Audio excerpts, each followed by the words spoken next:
BHU की registration प्रक्रिया चल रही थी कि बीएचयू ने आज जो है आपके लिए प्रेफरेंस फिल करने का भी ऑप्शन खोल दिया है, लेकिन इसके साथ ही बहुत सारी समस्याएं आपके सामने खड़ी हो गई हैं। उन समस्याओं से अवगत कराना है इस वीडियो में, जो समस्याएं आपके सामने हैं। मैं नीतीश नंदनी बेसिक शिक्षा के इस ऑनलाइन परिवार में आपका स्वागत करता हूं। समस्याएं सीयूटी के एग्जाम से लेकर रिजल्ट तक बनी थी, रिजल्ट के बाद भी समस्याएं कम नहीं हो रही हैं, बढ़ती ही जा रही हैं। और आज बीएचयू ने अपना प्रेफरेंस ओपन किया, पोर्टल जिसपे प्रेफरेंस भरने का ऑप्शन देने लगा, तो वहां पर भी कई समस्याएं आपके सामने खड़ी हो गई हैं। सबसे पहली समस्या यह है कि सब्जेक्ट मैपिंग का ऑप्शन देने लगा कि आप सब्जेक्ट मैपिंग करिए। जैसा कि ड्यू का पोर्टल है वैसे ही हूबहू आपका बीएचयू का भी पोर्टल ओपन हुआ, एकदम सेम टू सेम पोर्टल। जैसा सब्जेक्ट मैपिंग का ऑप्शन ड्यू करा रहा है वैसे ही ये भी करा रहे हैं। ड्यू ने पहले ही क्लेरिफाई कर दिया था कि सब्जेक्ट मैपिंग कराया जाएगा, लेकिन इन्होंने कहीं पे क्लेरिफिकेशन नहीं दिया था। उसके बाद इन्होंने ये ऑप्शन दिया, चलो ठीक है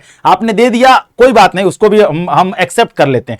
लेकिन जो सबसे ब्लंडर मिस्टेक इन्होंने की है, जैसे ये आप नोटिस देखेंगे तो यहां एक सब्जेक्ट मैपिंग का ऑप्शन दे दिया, कैसे कैसे कराएंगे ये सब तो दे दिया, ठीक है। लेकिन जो ब्लंडर मिस्टेक इनसे हुई है वो ये है कि बीएचयू हमेशा से ये कहता है कि हम जो है लैंग्वेज के नंबर का 50% लेंगे बीए कोर्स के लिए।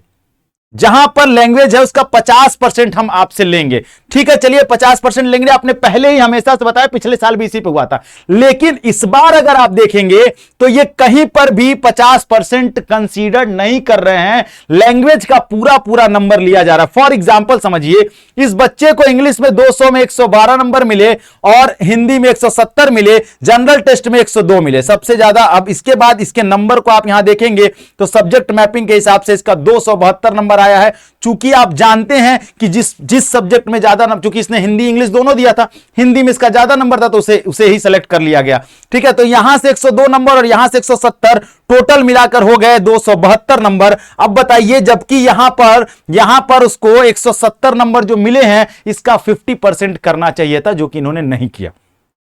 इसका मतलब ये कि इस बार ये 50% नंबर कंसीडर नहीं कर रहे हैं, ठीक है, लेकिन आपको पहले नोटिफिकेशन में बताना चाहिए था, पर आपने इसको नहीं बताया। ये आपकी दूसरी समस्या है। हो सकता है इसका फायदा भी मिले, नुकसान भी मिले। हो सकता है ये वेबसाइट की ही कुछ गड़बड़ी हो गई हो, ये भी अभी क्लेरिफाई बीएचयू ने नहीं दिया है। अगर रात तक कुछ क्लेरिफिकेशन नहीं आता तो कल हम सेंट्रल ऑफिस जाएंगे और इसके बारे में पता करेंगे कि क्या ये सच में गलतियां हैं या अब ये पोर्टल ऐसे ही चलने वाला है, या यह काउंसलिंग प्रक्रिया ऐसे ही चलने वाली है, ठीक। अगर कुछ भी ऐसा होगा तो आपको अपडेट किया जाएगा। बाकी अगर आपको कोई प्रॉब्लम आ रही तो आप मेल करके भी उनसे पूछ सकते हैं, वो आपके मेल का जवाब देंगे, ठीक है।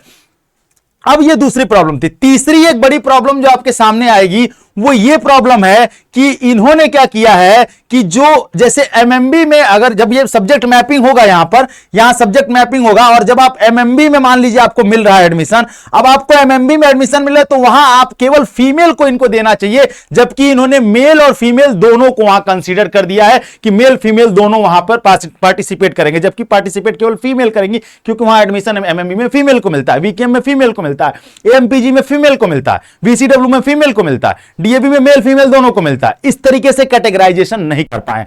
तीसरी जो समस्या है, पेड काउंसलिंग और रेगुलर काउंसलिंग को एक साथ कराया जाना, जिससे हो सकता है मे बी कि पेड की जो है मेरिट ज्यादा चली जाए। बच्चा ये डिसाइड ही नहीं कर पाएगा, अगर उसका रेगुलर में नहीं होता तो वो पेड के लिए जाता, नहीं मन है तो नहीं जाता, लेकिन अभी उसके पास दोनों ऑप्शन से एक साथ मिल जाएंगे और वो समस्या उसके सामने आ जाएगी, क्या वो पेड की काउंसलिंग कराए ना कराए। हो सकता है उसका रेगुलर में किसी दूसरे कोर्स में हो रहा होता, पेड काउंसलिंग में किसी दूसरे कोर्स में उसको एडमिशन मिल जाए, बहुत सारी प्रॉब्लम्स ये सब आ सकती हैं। तो यानी ये मेजर प्रॉब्लम है जो काउंसलिंग दौरान आ रही है आपके सामने और आएंगी।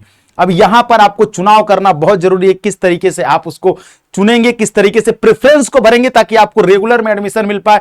आप रेगुलर में चाह रहे हैं, पेड में आप थोड़ा बचें, ठीक है, क्योंकि पेड का ऑप्शन तो जनरली पहले लास्ट में ही लोग लेते थे, ठीक है।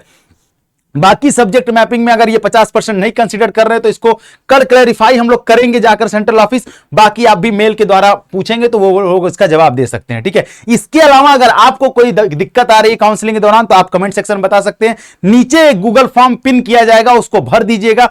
फ्री काउंसलिंग और फ्री प्रेफरेंस आपको आपके व्हाट्सएप नंबर पर प्रोवाइड कर दिया जाएगा। आपकी प्रेफरेंस लिस्ट जब तक भरने की लास्ट डेट है उसके बहुत पहले, ताकि आप आराम से प्रेफरेंस भर लें। घबरा के नहीं भरना है, घबरा के भरेंगे तो गलती होगी आपसे, आपका एडमिशन चाह कर भी आपको नहीं मिल पाएगा। फॉर एग्जांपल कि पिछले साल के स्टूडेंट को कथक मिल गया, भरतनाट्यम मिल गया और संस्कृत मिल गया और उसका एडमिशन एफएमसी में हो रहा था, बट उसने क्या किया था, गलती प्रेफरेंस में इसको ऊपर भर दिया। एआईएससी उससे नीचे था, मिल जाता बट उसको नहीं मिला और उसी पे उसको रुकना पड़ गया, क्योंकि हमेशा अपग्रेड ऊपर होगा, नीचे नहीं होगा। इसलिए मैं आपको कहूंगा कि आप ध्यान से भरिएगा, जब तक हम ना कहें तब तक नहीं भरिएगा, ठीक है। और बाकी कोई प्रॉब्लम होगी तो आप जरूर बताइएगा। थैंक यू सो मच, जय हिंद।